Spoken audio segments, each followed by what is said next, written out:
na semana passada, e essa palavra de hoje de alguma maneira, ela nasce na semana passada, no domingo passado, onde o nosso pastor ministrou sobre renovar a paixão por Jesus. E enquanto eu estava ali, eu recebi muito na semana passada, né, recebi muito aqui hoje também, e Deus gerou alguma coisa ali no meu coração. Deus já havia gerado, já estava gerando alguma coisa ali. E essa palavra, ela nasce nesse processo do que a gente está vivendo aqui na nossa igreja, né? Nós estamos já há um tempo trabalhando nas células, trabalhando nos cultos, sobre esse tema de paixão, de viver apaixonadamente. E semana passada fomos ministrados sobre isso, renove a sua paixão por Jesus. E nessa noite o Senhor me deu algo sobre paixão e chamado. Diga comigo, paixão e chamado. A paixão, ela está vinculada ao chamado. E o chamado está vinculado à paixão. Não tem como nós exercermos de uma maneira intensa o chamado que Deus tem para nós sem paixão.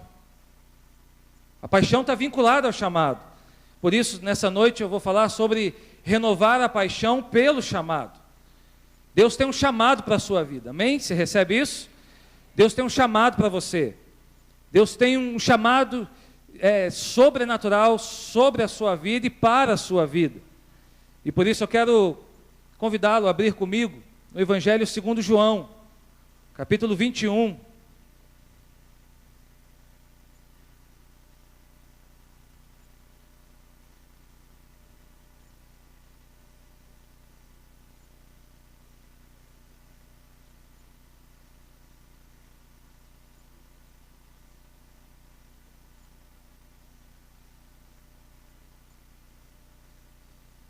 Evangelho segundo João, capítulo 21, verso 1 a 14. Esse texto é muito especial, é repleto de simbolismo. É claro que nós não vamos conseguir esgotar a riqueza desse texto,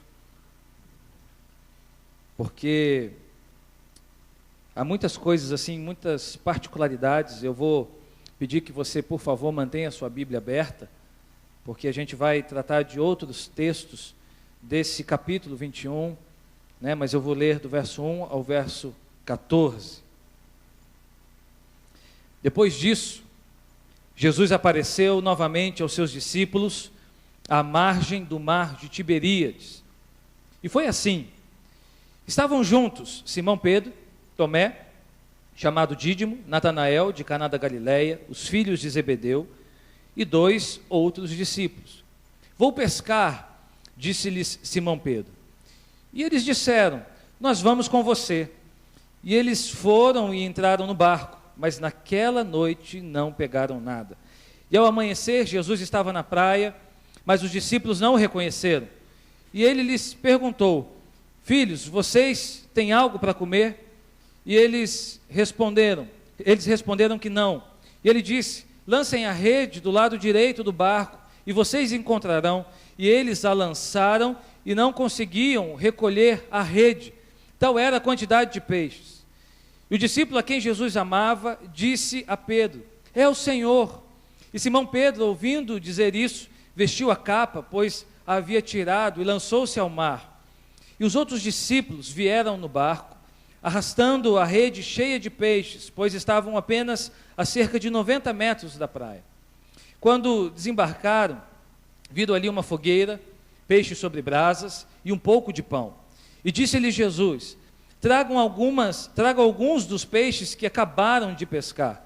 E Simão Pedro entrou no barco e arrastou a rede para a praia, e ela estava cheia, e tinha 153 grandes peixes. E embora houvesse tantos peixes, a rede não se rompeu. E Jesus lhe disse: venham comer. E nenhum dos discípulos tinha coragem de lhe perguntar: quem és tu? Sabiam que era o Senhor. E Jesus aproximou-se, tomou o pão e o deu a eles, fazendo o mesmo com o peixe. E esta foi a terceira vez que Jesus apareceu aos seus discípulos depois que ressuscitou dos mortos. Vamos orar, feche os teus olhos um instante, acalma o teu coração e coloca a sua vida diante do Senhor. Pai, em nome de Jesus, eu quero nessa noite, nessa terceira celebração dessa noite, Senhor, ó Deus, declarar que Tu és Senhor sobre a nossa vida e Te agradecer, Senhor, por toda a dádiva que o Senhor tem para nós. E que nessa hora o Senhor possa, de uma maneira especial, sobrenatural, falar ao nosso coração, Pai. Em nome de Jesus, ó Deus, que as palavras dos meus lábios, o meditar do meu coração, sejam agradáveis na Tua presença, rocha minha e redentor meu. Em nome de Jesus, amém. Deixa eu dizer uma coisa para você. Somente os apaixonados transformam o mundo. Você pode dizer isso comigo? Somente os apaixonados transformam o mundo. Mas você não disse como um apaixonado, não é? Você não disse como alguém que tem paixão pelo Senhor Jesus. Quantos são apaixonados por Jesus aqui? Quantos são apaixonados pelo chamado que Jesus tem para você? Quantos são? Então vamos dizer de novo, diga comigo: somente os apaixonados transformam o mundo. Amém? Irmãos, é preciso paixão para viver o chamado que o Senhor tem para nós. Não dá para fazer ou para executar esse chamado sem paixão. Até dá, mas você não vai viver intensamente o chamado que Ele tem para você. Somente os apaixonados transformam o mundo. E Deus tem um chamado para você. Eu quero te dizer isso. Se você já se esqueceu dessa notícia, se você já se esqueceu dessa informação, Deus tem um chamado para você. Deus tem um chamado para a sua vida. Deus tem um chamado para a sua história. E Ele está disponível para cumprir esse chamado em você e através de você. Amém? Que boa notícia é essa? Ainda não terminou, meu irmão. Ainda não terminou, minha irmã. Deus tem um chamado sobre a sua vida. Por mais que você tenha vivido situações complicadas, difíceis, decepcionantes, frustrantes, dores, Deus tem um chamado para você. Deus não desiste dos propósitos dEle. Deus não desiste das promessas que Ele estabeleceu sobre a sua vida. Eu e você podemos até desistir. Eu e você podemos até nos esquecer. Mas Deus nessa noite quer renovar isso sobre a sua vida, amém? Deus quer renovar. Se de repente você entrou aqui e você já se esqueceu ou se esfriou diante de um chamado, de uma promessa, diante de algo que o Senhor já liberou sobre você, nessa noite Deus quer renovar isso sobre a sua vida. Deus quer tornar isso novo sobre você, amém? Bill Johnson diz o seguinte, grava isso, me impactou muito essa palavra: o tempo do avivamento já chegou, e não é para os acomodados, mas para os apaixonados. Oh Jesus, diga comigo: o tempo do avivamento já chegou. E eu profetizo sobre a sua vida isso, meu irmão. O avivamento já chegou sobre a sua família. O avivamento já chegou sobre o seu trabalho. O avivamento já chegou sobre você e a sua história. Só que vive avivamento quem é apaixonado e não quem é acomodado. Quem é acomodado não vive avivamento. Quem é acomodado, irmãos, não é capaz de ver e de viver o mover de Deus sobre a sua vida. E muitas vezes a gente fica pedindo avivamento, não é? E eu declaro que o avivamento já chegou. Amém? Eu declaro que o avivamento já chegou sobre essa igreja.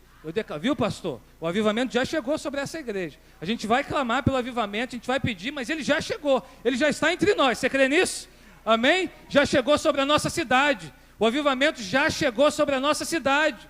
Só que os apaixonados conseguem ver, os acomodados não, mas os apaixonados conseguem ver isso. Os apaixonados conseguem entender que o avivamento já está presente, porque o nome do Senhor já se faz presente na sua vida. A presença do Senhor já se faz presente na sua vida e na sua história. Mas é interessante como a gente pode perder isso, irmãos. É interessante de como nós podemos nos esquecer disso. Você vê a condição dos discípulos aqui? João 21. Esse capítulo é muito interessante, né? Se você ler o capítulo 20, o final dele, dá a impressão que o evangelho acaba no capítulo 20. E aí recomeça o capítulo 21, É muito provável que esse capítulo 21 até foi um acréscimo posterior à obra original. E é interessante como o evangelista faz questão de linkar o 20 com o 21, porque ele bota assim no início, depois disso. E é interessante você ver a condição dos discípulos aqui, que muitas vezes é a nossa. O verso 1 diz que Jesus apareceu a eles, e segundo João é a terceira vez aqui, na margem do mar de Tiberíades, que é o mar da Galileia, que é onde tudo começou. É onde tudo começou. Em Lucas 5, você tem lá a primeira pesca, né? Não a primeira pesca deles, mas a pesca registrada lá, onde Jesus chama os discípulos, onde Jesus chama aqueles pescadores. Ele começa chamando no mar da Galileia, e aqui, nesse capítulo 21, uma última aparição, segundo João, eles estão no mar da Galileia. Mas preste atenção na condição dos discípulos aqui, porque, por alguma razão, eles saem de Jerusalém e voltam para a Galileia. Havia acontecido pelo menos 2 aparições aos discípulos, depois da morte e ressurreição de Jesus. E foi em Jerusalém. Mas após essas aparições, por alguma razão, 7 deles se dispersam e voltam para a Galileia. E nós não sabemos exatamente o que aconteceu aqui, mas a informação que nós temos do texto é que eles estavam ali, e ali Jesus aparece a eles. E eu quero te dar uma informação importante aqui do texto. Eles estavam dispersos no lugar de origem. Há uma diferença muito grande de retroceder e recuar. Ok? Não são a mesma coisa, não é sinônimo. Às vezes é necessário, por questões da vida, por algumas situações, por decisões, nós fazemos alguns recuos na vida. Às vezes é estratégico você recuar. Retroceder é outra coisa. Retroceder é você, muitas vezes, se esquecer do que Deus tem para você. Retroceder na vida, muitas vezes, é você viver, ou melhor, não viver o que Deus já prometeu para você, o chamado que Deus tem para você. E é interessante que eu vejo aqui esses discípulos num retrocesso, porque eles viram Jesus, Jesus apareceu a eles, Jesus liberou promessas sobre eles, mas eles por algum momento se dispersam, e 7 deles decidem voltar à Galileia. Quantas vezes eu e você também estamos como esses discípulos, dispersos na nossa vida. A gente vem à igreja, a gente participa dos cultos, mas isso não toca a gente, não há paixão. A gente até acredita que está fazendo a coisa certa, está no lugar certo, né? Que bom. Mas é como se isso não tocasse a gente passa por aquelas portas e é como que isso não causasse algo vibrante em nós. Irmãos, todos os domingos aqui você é enviado ao mundo. Todos os domingos aqui você é enviado à sua casa, à sua família, ao seu trabalho, para você fazer a diferença lá. Todos os domingos aqui você recebe alimento para alimentar. Você recebe de Deus para que, através da sua vida, outras pessoas também recebam. Mas quantas vezes a gente está disperso? A gente chega na igreja, procura o nosso lugarzinho de sempre, levanta a mão na hora do louvor, recebe a palavra, vem para o altar até, mas quando a gente passa por aquelas portas, nada muda na gente. Às vezes até nós retrocedemos, às vezes até desistimos, às vezes até achamos que Deus tem chamado para todo mundo, menos para nós. Que Deus tem propósito para todo mundo, menos para nós. Ah, pastor, olha a minha vida, olha a minha situação, olha as minhas dores, olha as minhas frustrações, olha as situações da minha vida. Deus talvez chamou alguns, Deus talvez chamou pessoas perto de mim, mas eu não. E muitas vezes isso acontece, irmãos, por conta da nossa própria dispersão. Mas nessa noite eu quero liberar uma palavra sobre você. Há chamado para a sua vida, sim. Há um propósito de Deus para a sua vida, sim. E Deus quer renovar isso mais uma vez. Ele quer incendiar você, e através de você, outros sejam incendiados também. Quantos recebem isso? Amém? Eu preciso dizer algumas coisas para vocês nessa noite. Coisas que o Senhor Jesus falou profundamente ao meu coração. Coisas que o Senhor Jesus trouxe para mim. Eu quero compartilhar com você alguns princípios. para renovar a paixão, para renovar o chamado, para renovar o que um dia o Senhor já nos deu, e isso precisa ser renovado constantemente.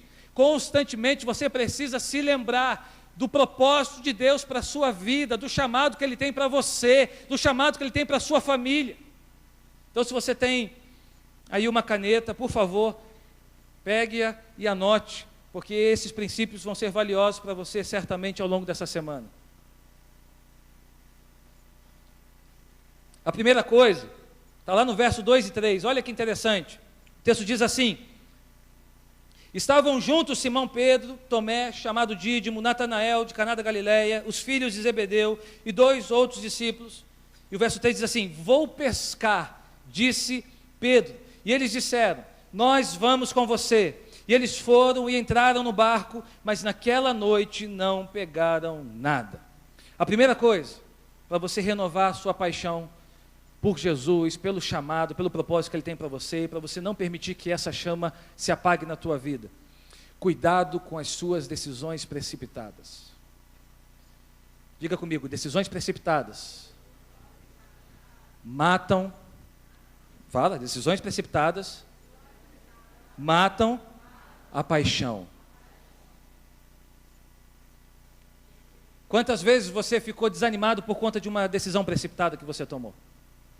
Quantas vezes algo te disse que você não valia nada, que você não servia para nada, que Deus não se importa com você, mas por conta de uma decisão precipitada que você tomou?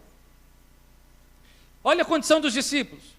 Eles estão na Galileia, estão no mar da Galileia, que em João é chamado de Tiberíades, e Pedro tem uma brilhante ideia: vou pescar.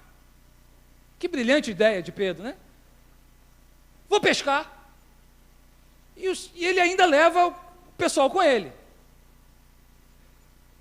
Há um grande risco das nossas precipitações nós levarmos pessoas com a gente.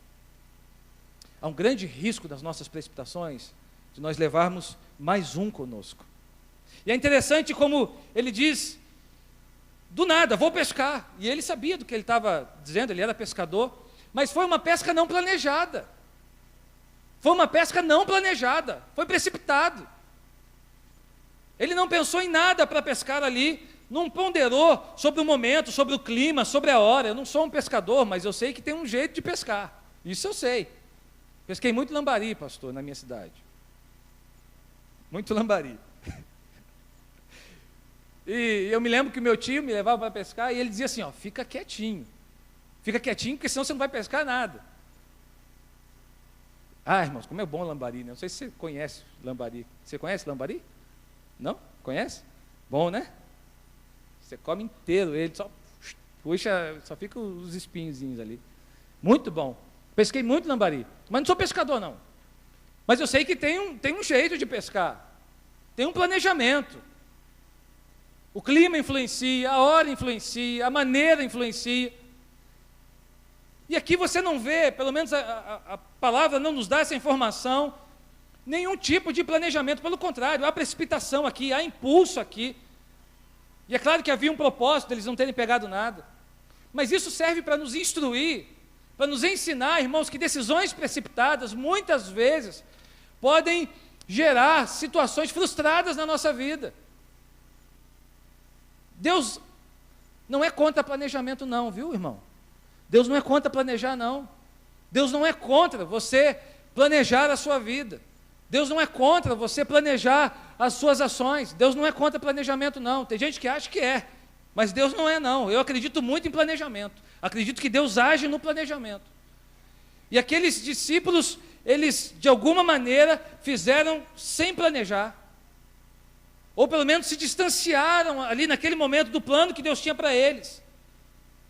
Provérbios 19, verso 2 diz que não é bom proceder sem refletir e peca quem é precipitado. Já falei isso aqui outras vezes, a palavra precipitação, ela vem de precipício. Ou seja, você pode estar a um passo de uma ruína, de um abismo. Esperar também é uma atitude de disciplina espiritual e de fé. Esperar também é uma atitude de fé. Às vezes, o que Deus nos pede, irmãos, é para esperar. Às vezes, o que Deus nos pede é para que justamente nós tenhamos confiança nele e não tenhamos ações movidas por impulso. Quantas decisões você já tomou na sua vida por impulso? Traga a memória aí. Quantas decisões você já tomou na tua vida de uma forma precipitada? Quantas palavras você já lançou de uma forma precipitada? Hein? Quantos acordos você já fez de forma precipitada? Isso de alguma maneira te ensinou alguma coisa? O fato é que decisões precipitadas podem sim matar a nossa paixão. Em qualquer situação, e grave isso, em qualquer situação, busque esperar por uma direção divina. Se Deus não deu uma direção, meu irmão, então não é para fazer nada. Não é para se mover. Se Deus não deu uma direção, fica quietinho, espere. Esperar também é uma atitude de fé. O problema é que a gente está muito ligado ao ativismo. A gente quer sempre alguma coisa para fazer. E nessa história toda a gente acaba se precipitando em muitas ações. Às vezes a atitude que Deus quer de você, irmão e irmã, é esperar. É buscar nele a direção. É buscar nele o propósito. E às vezes a nossa precipitação mata o nosso chamado. Mata o nosso entendimento pelo chamado. E traz retrocessos para a nossa vida. Aqueles discípulos retrocederam. Aqueles discípulos voltaram à sua origem. E Deus não quer que você retroceda. Deus quer que você avance. Deus quer que você conquiste. Deus quer que te levar adiante na direção do chamado que Ele tem para a sua vida. Amém, irmãos? Então nós não vamos nos precipitar, amém? Nós não vamos ser uma igreja precipitada. Nós não vamos fazer as coisas do Senhor de uma forma precipitada. Nós vamos cumprir o propósito de Deus no tempo de Deus. E Ele nos dará a direção correta. Ele nos dará a direção certa para a nossa vida. Por isso que você precisa orar, entre outras coisas. Por isso que você precisa buscar a direção correta de Deus para a sua vida. Então diga para a pessoa que está perto de você, não se precipite. Calma, tenha calma.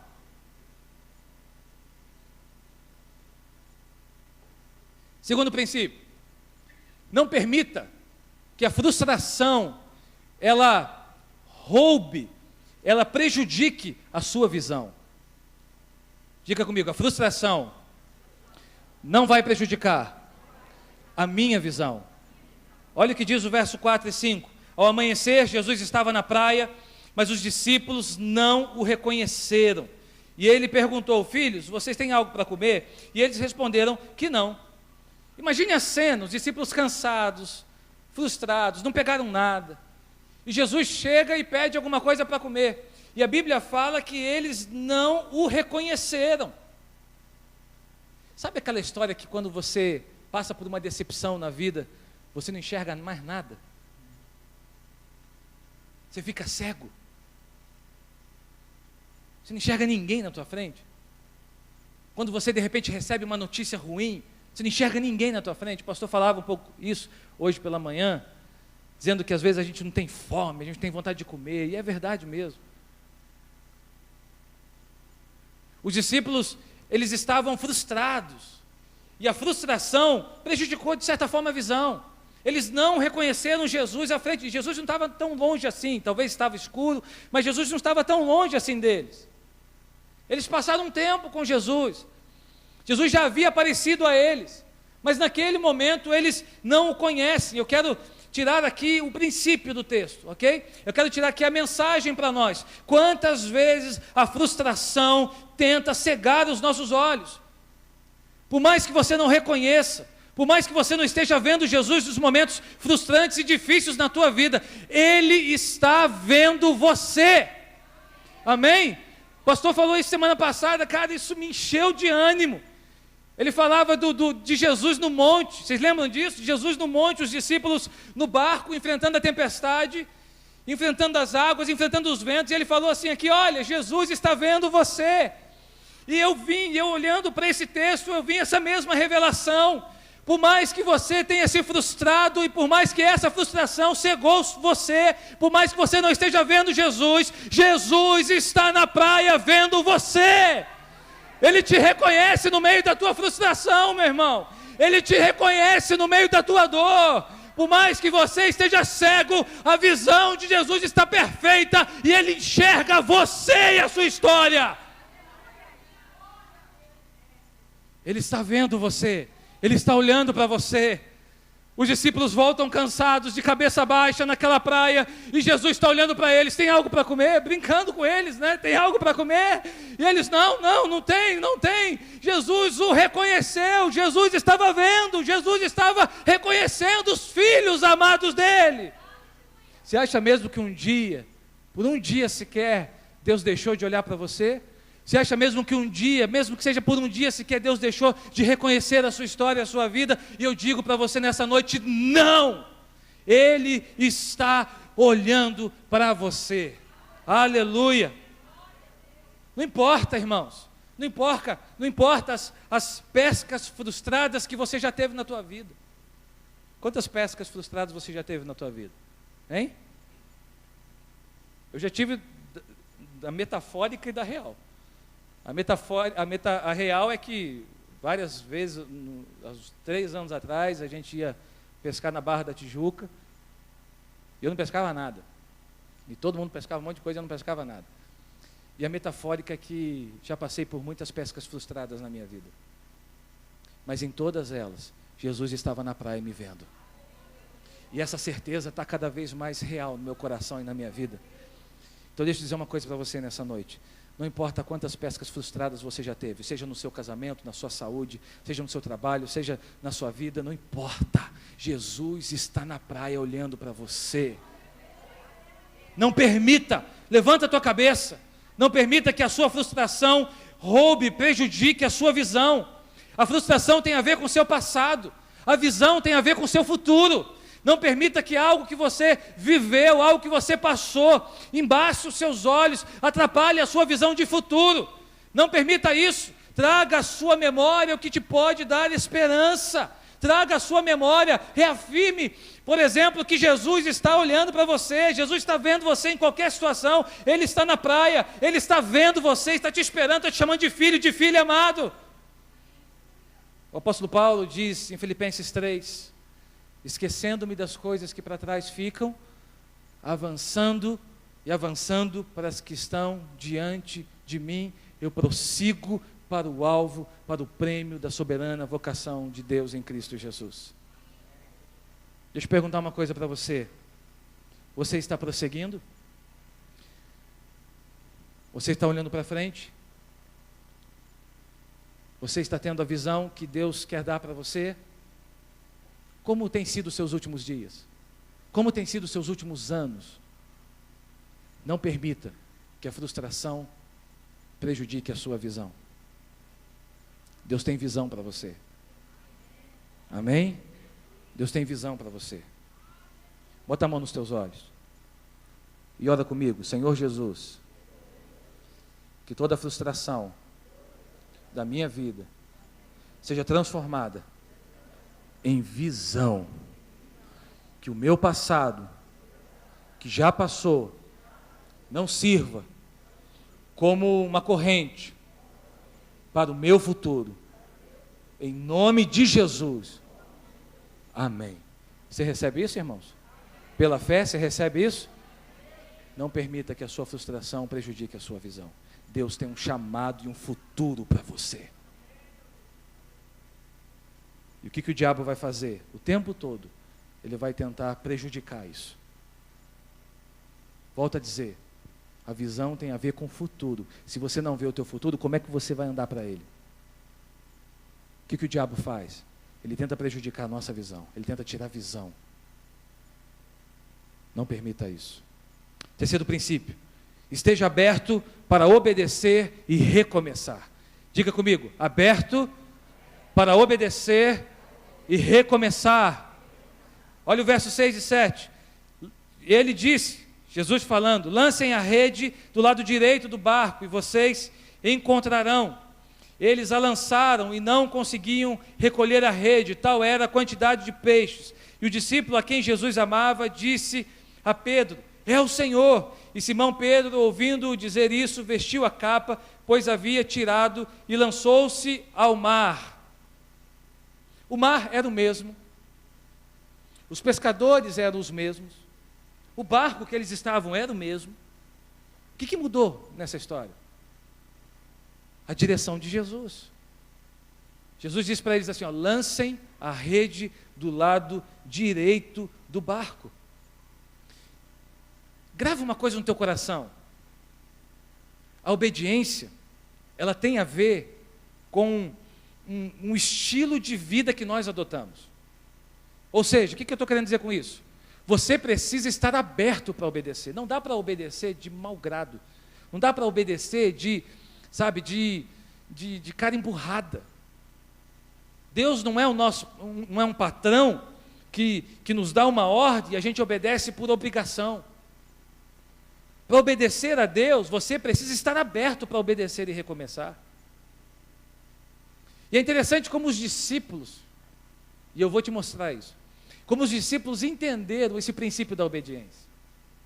Eles haviam caminhado com Jesus 3 anos, e eles entenderam esse princípio da obediência.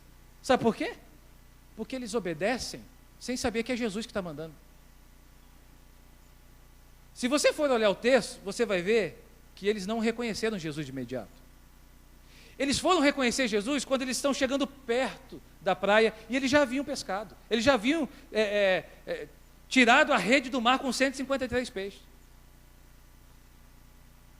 É interessante como eles estão abertos à obediência. E aí você pergunta: pastor, como é que eles fizeram isso? Eles seguiram o conhecimento de um desconhecido? Eu vou te dizer o que eu acho que é, como eu interpreto esse texto. Na medida em que eles estão lá, frustrados, não pescaram nada, e uma voz evoca da praia dizendo: joguem, voltem para lá e joguem do lado direito. Sabe o que eu acho que aconteceu? De imediato, eles se transportaram mentalmente, ok? Se transportaram para a experiência de quase 3 anos atrás, quando eles estavam lá naquela pesca também, voltando frustrados, desanimados. E Jesus, após ter ensinado uma série de coisas a eles, diz para eles: agora voltem para lá e lancem novamente as redes. É interessante que, como nós temos aqui pessoas abertas para a obediência, e mesmo sem saber que era uma direção clara de Jesus para eles, eles voltam ao mar e lançam a rede do lado direito. Eles estavam abertos. Qual é o princípio disso, meu irmão, minha irmã? Nunca se feche diante de uma frustração. Além de não permitir que essa frustração, ela roube, ela prejudique a sua visão, nunca se feche diante de uma frustração, não jogue a toalha não. Se não deu certo na noite anterior, tudo pode mudar no dia seguinte. Amém? Você crê nisso? Esteja aberto para recomeçar, esteja aberto para obedecer, esteja aberto para fazer a vontade de Deus. Olha o resultado da obediência. A palavra de Deus diz que eles voltam com 153 grandes peixes, simplesmente porque obedeceram, simplesmente porque estavam abertos a obedecer e a recomeçar. E aí, irmão, um parênteses aqui, eu não sei o que significa 153 grandes peixes, não sei. Eu não sei porque está aqui 153 grandes peixes e não 154, por exemplo. E não 150, por exemplo. E não 100, por exemplo. E não 200. Está 153. Aí você vai na internet e você vai achar um monte de besteira. Por favor, não interprete a Bíblia por internet. Porque não tem fundamento bíblico para esse número. Não tem. Pastor, o que quer dizer simbolicamente 153? Eu quero dizer 153. É isso que quer dizer. Isso aí. Quando você estiver lá com o Senhor Jesus, você pergunta para Ele. E aí você me conta, por favor. Porque eu também não sei. Não tem fundamento bíblico para esse número. Eu estava lendo uns comentários bíblicos e lá diz que Agostinho tentou desvendar o mistério. E ele diz que, primeiro ele vai dizer que é um grande mistério. Mas depois ele vai dizer o seguinte: eu acho que 153 quer dizer o seguinte: 3 vezes 50. Aí ele faz uma alusão aos 50, sendo os 50 como o Pentecostes, 50 dias depois. 3 significa trindade. Na Bíblia o 3 é trindade. Então ele faz assim, é 50, 50, 50, mais 3 que representa a trindade, 153. Não dá, né? Irmãos, então vamos ficar com 153, né? Diga para o seu irmão assim, é só 153. Não quer dizer mais nada além disso. Fala para ele, mais nada.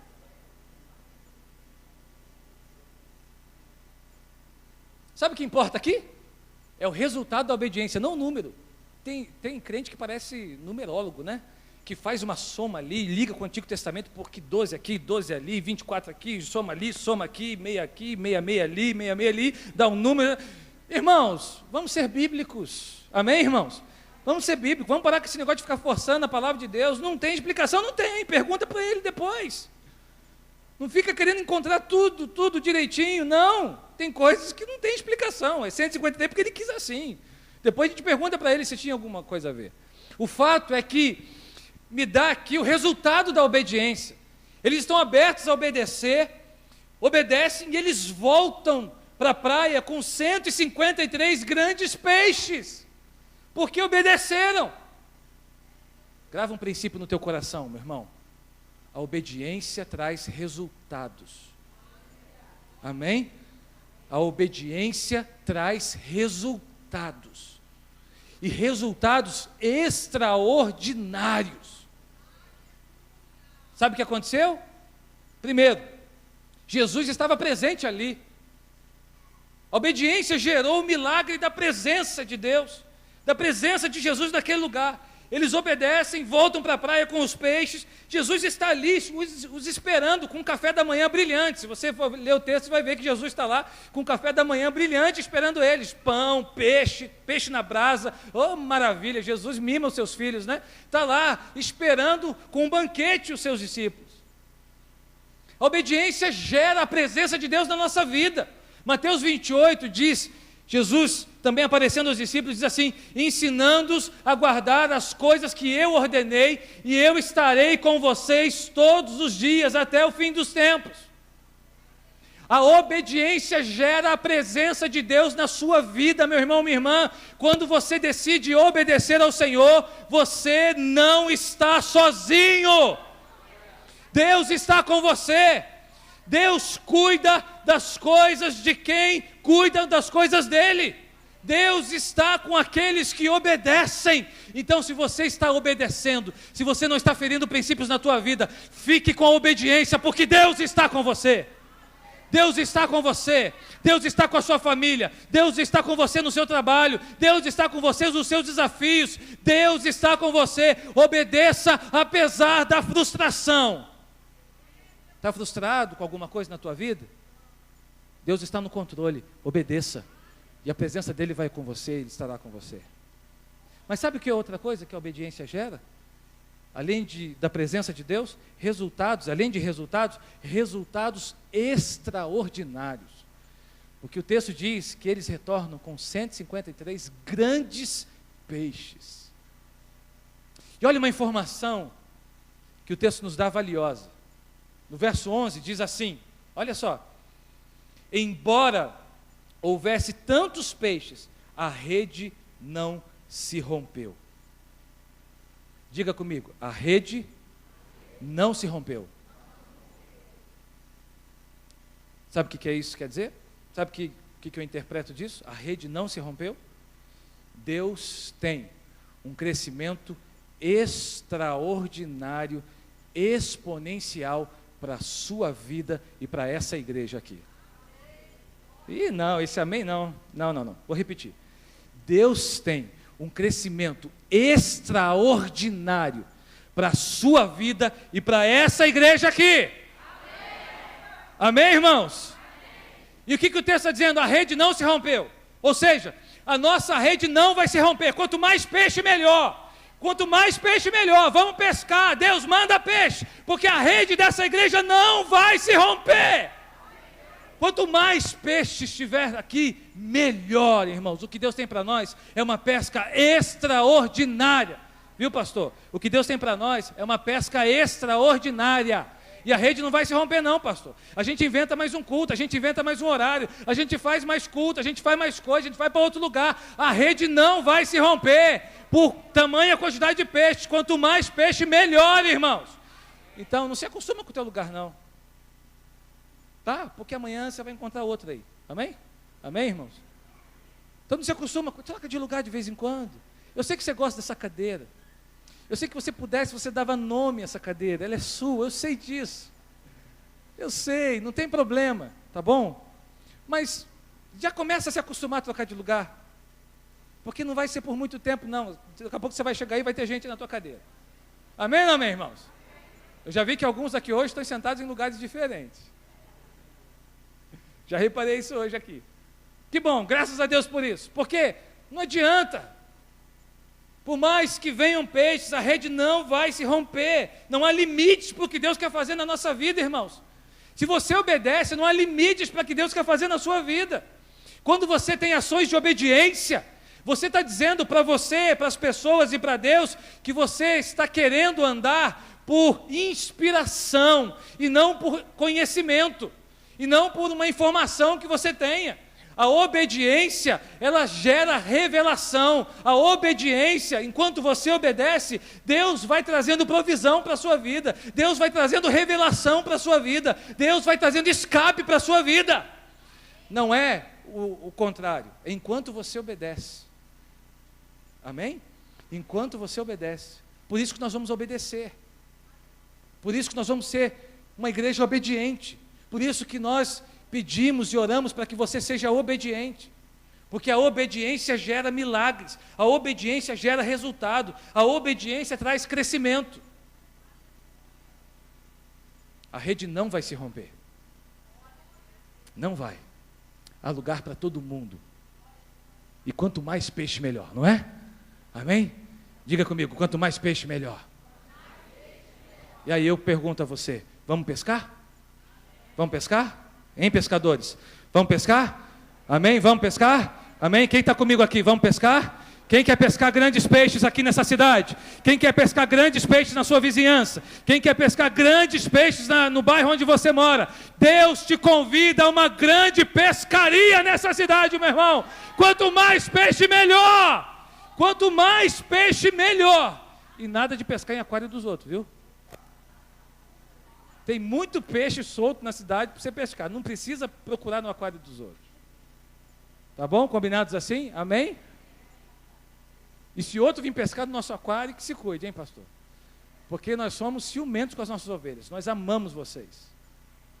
Nós damos a vida pelas ovelhas.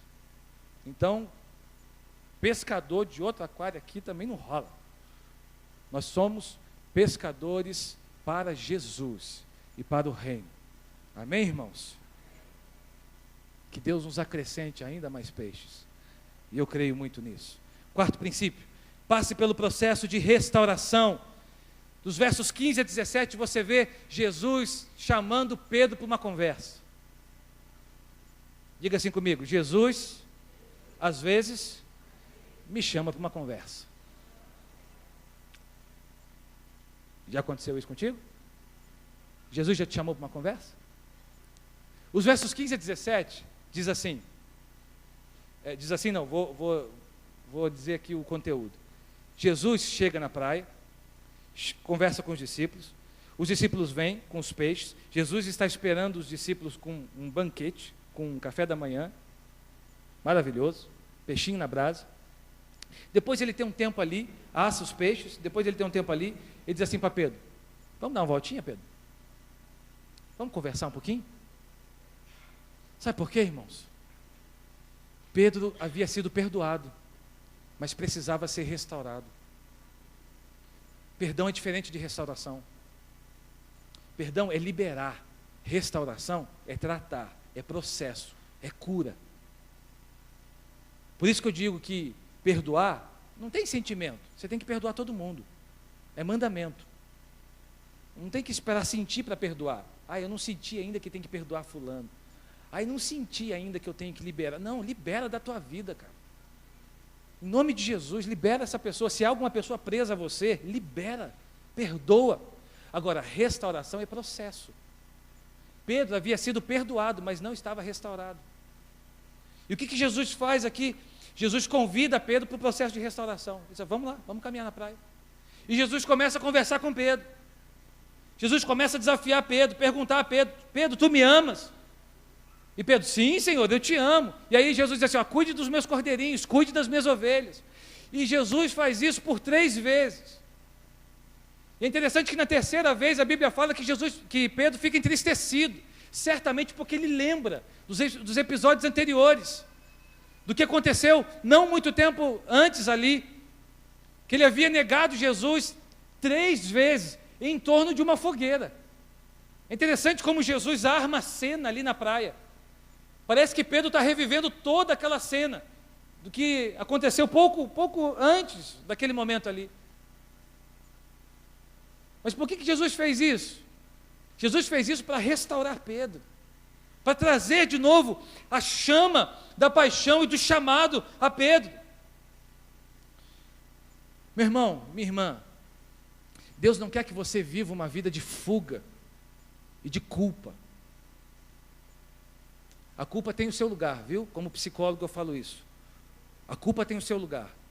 Tem pessoas que negligenciam a culpa. Ah, não se culpe não. Espera aí, vamos com calma. A culpa tem o seu lugar. Senão a gente vai formar uma sociedade de psicopatas aqui. Não é? Psicopata que age sem culpa. Então a culpa tem o seu lugar na história, tem o seu lugar na vida. Ela é importante. É importante que o seu filho, sua filha, por exemplo, tenha um pouquinho de culpa quando ele faz alguma coisa errada. É importante. O que é doentio, o que não é saudável, é a culpa que escraviza. Aquela culpa que nos paralisa, que nos prende. Essa culpa estava escravizando Pedro. Pedro precisava ser restaurado. Jesus caminha com ele na praia. Sabe o que Jesus oferece a Pedro para restaurar a culpa dele? Amor, cuidado e restauração. Sabe o que Jesus oferece para você e para mim, todas as vezes que nós ficamos e vivemos escravizados pela culpa? Amor, cuidado e restauração. Sabe o que Jesus quer oferecer para você nessa noite, se você se encontra escravizado, frustrado pela culpa? Amor, cuidado e restauração. Amor, cuidado e restauração. Deus sempre tem uma nova história para nós, irmãos. Deus sempre tem um futuro para mim e para você. Não aceite viver reféns da sua memória. Não aceite viver como um refém da sua história passada. O momento do amor, do cuidado e da restauração havia chegado para Pedro naquela praia, naquele lugar, naquelas perguntas. O momento do amor, do cuidado e da restauração também pode chegar na sua vida hoje. Pode chegar na sua história hoje. A questão é como você recebe a presença de Jesus na tua vida. A questão é como você recebe a restauração que Jesus quer fazer diante de você. Amém, irmãos? O chamado de Pedro foi restaurado e ampliado. Se você ler em Lucas capítulo 5, Jesus o chama para a seguinte questão: deixem tudo, me sigam, que agora você vai ser pescador de pessoas. Esse foi o chamado em Lucas 5. Sabe qual foi o chamado de João 21? Agora você vai cuidar de pessoas. O chamado de Pedro foi restaurado e ampliado. Ele não mais seria apenas um seguidor de Jesus. Ele não mais seria apenas alguém que ia ser um pescador de pessoas. Mas agora ampliou. Agora ele é convidado por Jesus também a cuidar de pessoas, a cuidar das ovelhas. Sabe por que Jesus quer restaurar a sua vida? E a minha? Para que nós sejamos instrumentos de restauração.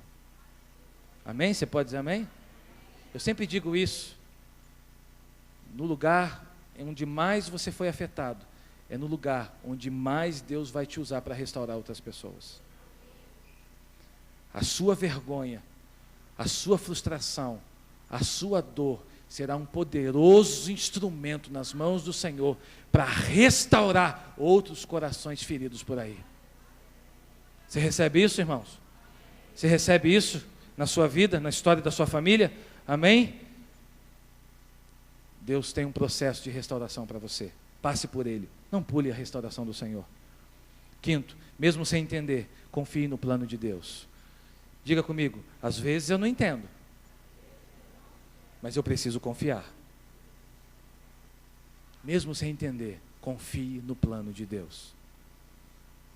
Nosso irmão Carlos trouxe uma palavra nessa direção, está lá na internet. Se você quiser voltar a ela, está justamente nessa direção. Mas olha que interessante. Quando Jesus está andando com Pedro, versos 20 a 23, Jesus era um barato, né? Jesus era um barato. Às vezes eu estou lendo a Bíblia e eu falo, caramba, não acredito que ele fez isso. Eu rio sozinho. Jesus está andando com Pedro e atrás está vindo o discípulo amado, o João. O João também todo emocional, todo impulsivo. E ele está vindo atrás. E Pedro pergunta a Jesus, e esse cara aqui? E esse cara aqui? Quer dizer, tipo, ele dá uma ideia de, não de ciúmes, mas uma certa crisezinha. E olha o que Jesus responde no verso 22. Respondeu Jesus: se eu quiser que ele permaneça vivo até que eu volte, o que te importa, cara? Quanto a você, falando para Pedro, quanto a você, me siga. Tanto é que a Bíblia fala que foi espalhado depois um boato, ficou na história, que João não passaria pela morte por conta dessa palavra. Mas olha o fora que Jesus deu em Pedro. Tipo assim, cuida da tua vida. Os planos que eu tenho para João, eu vou falar para João. Eu estou conversando com você. Eu estou dizendo os planos que eu tenho para você. Cuide das minhas ovelhas. Qual é a revelação? Às vezes, Jesus não vai te explicar tudo, irmãos. Às vezes você vai perguntar algumas coisas para Jesus, ele vai te dar um forinha básico. Não importa você saber disso não. Fica quietinho, apenas me obedeça. Apenas me siga.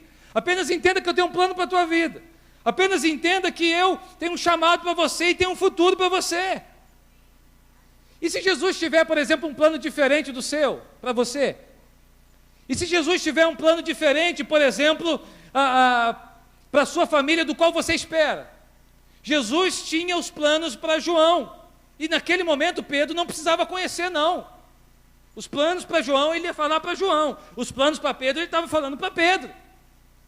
Quantas vezes Deus não nos conta tudo? Quantas vezes Deus nos convida apenas a confiar no plano dele? Salmo 37, verso 5 diz: entrega teu caminho ao Senhor, confia nele, e o quê? E o mais, ele? Verso 7 diz: descansa no Senhor e aguarde com paciência. Ô dificuldade, né? Você concorda comigo? Descansa no Senhor e aguarde com paciência.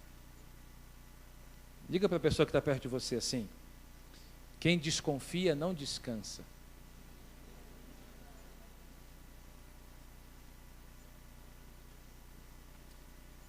Jovens casais aí, um conselho para você: quem desconfia não descansa.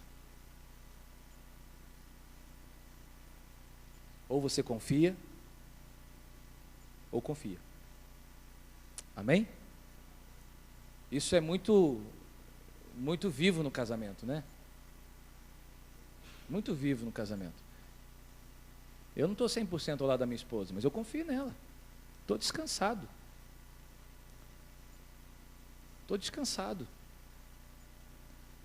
Tem gente que não consegue entender que a vida a dois, por exemplo, não é uma vida colada. Tem gente que não consegue entender, por exemplo, que quando a Bíblia fala de uma só carne, ela não está falando que você está grudado com o seu cônjuge.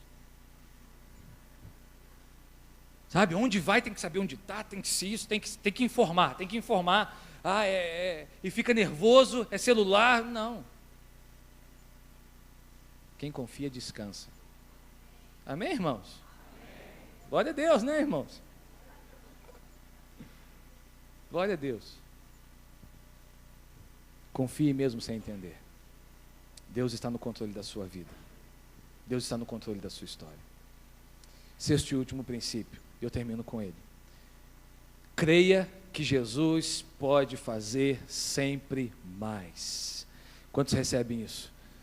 Creia que Jesus pode fazer sempre mais. Olha o que diz o verso 25. Jesus fez também muitas outras coisas. Tem muita coisa que Jesus fez que não foi registrada. Tem muita coisa que Jesus fez que não está aqui. E ele continua, diz assim: se cada uma delas fosse escrita, penso que nem mesmo o mundo inteiro haveria espaço suficiente para os livros que seriam escritos. Jamais subestime o que Jesus pode fazer na tua vida, o poder dele na tua vida. Jesus sempre pode fazer mais, irmãos. Jesus sempre pode fazer ainda mais do que ele já fez na sua vida e na sua história. Sustente essa esperança. Sustente isso no teu coração, e essa esperança vai sustentar a sua vida. Talvez você ache que para você acabou. Talvez você ache que para você não tem mais nada que Jesus possa fazer. Eu estou dizendo, Jesus pode fazer ainda mais. Sua história não acabou. Jesus sempre pode fazer mais. Existem muitas coisas que Ele já fez e que está fazendo que você nem chegou a conhecer. Ele pode fazer mais.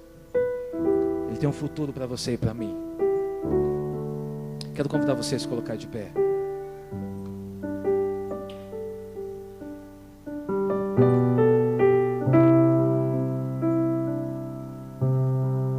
Efésios 3:20. Efésios 3:20 diz o seguinte: aquele que é poderoso para fazer infinitamente mais, olha só, de tudo que eu peço ou penso, segundo o poder dele que opera em mim. Amém? Deus pode fazer mais. Deus pode fazer mais na sua vida e através da sua vida. Não é o fim para você, não é o fim para mim, não. Deus pode fazer mais na sua vida e através da sua vida. Jesus te ama. Ele não desiste de te amar e de te chamar. Jesus não desiste de te amar e de te chamar. Eu me lembro, um exemplo bobo, quando eu era adolescente, minha mãe me chamava do quarto para me acordar. Só que pense em alguém que gosta de dormir. Pense em alguém que não consegue levantar de primeira. Pense em alguém que vai encontrar ainda o inventor do soneca no celular para... Soneca, misericórdia, aquilo lá é do demônio, irmãos. Soneca nem do demônio não, pastor. Sempre tem uns 5 minutinhos a mais no soneca, né? Misericórdia, o soneca. Minha mãe chamava lá do quarto: tá na hora, filho, é ruim. Eu dormindo: tá na hora. O que eu quero dizer com isso? Ela não parava